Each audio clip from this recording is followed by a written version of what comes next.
Hey guys, and welcome back to another video. Today we're going to be focusing on the strut towers.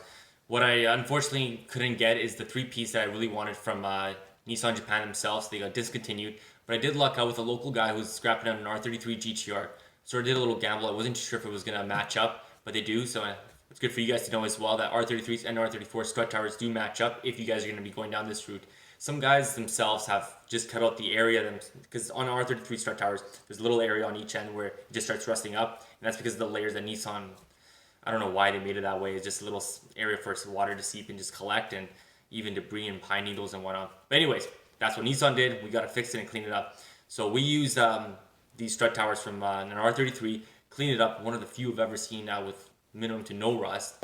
In the next little video that I put in together, I'm going to make a little comments underneath in each video in what we used and the steps that if you guys are going to be doing that, and what steps you guys should be following.